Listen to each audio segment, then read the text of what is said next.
Going. This is Matt at Centerville Auto Repair. Today we're going to talk about this rear sump oil pan that we sell that PML makes, and it fits strictly 57 266 Buick Nailhead engines. That includes all 364s, 401s, and 425s. Obviously you probably plan on purchasing this pan because you think it looks cool, but there's actually a lot of other positive benefits to putting this pan on your car.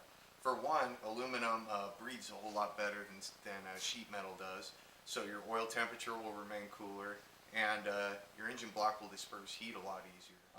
Another benefit over the sheet metal pan is the mounting surface is machined perfectly flat, and really thick. So that means there's more of it. It'll seal up against the engine a lot easier.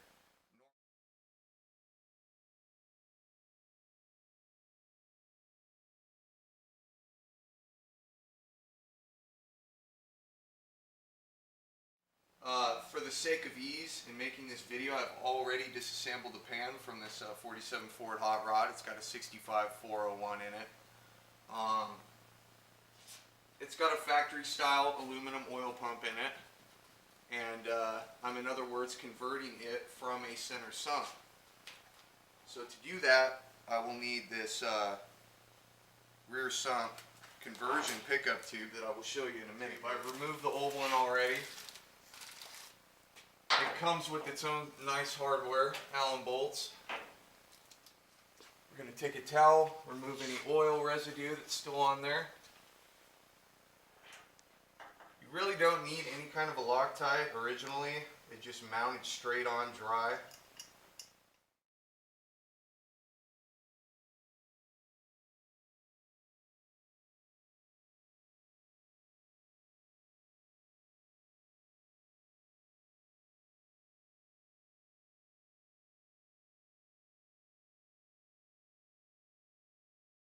So here it is with the pickup tube mounted on with the gasket.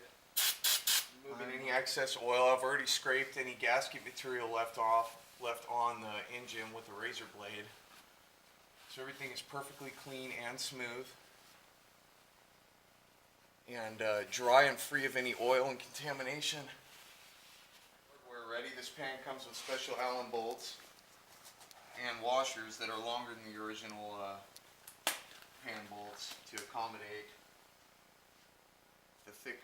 the difference in thickness of this pan. And we're using just enough sealer to basically make it wet.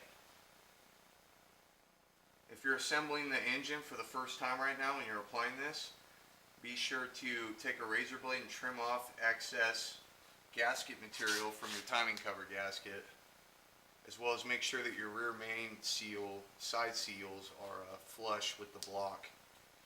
Okay, and as we're tightening the pan down, we want to move left to right, back and forth from the center outward, just like you would do an intake or an exhaust manifold.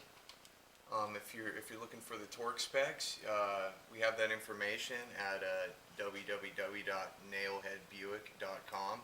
You're going to want to use a 1/4" drive ratchet as to not over tighten the bolts accidentally. And I forgot to mention earlier in this video that this pan also holds a lot more oil. It holds 6 quarts rather than 5 previously. So that's also one of the advantages of running this oil pan. Also, I'd like to add that that 6 quarts of oil also includes the oil in your filter, which you should fill with oil before starting the engine to ensure good proper lubrication upon startup.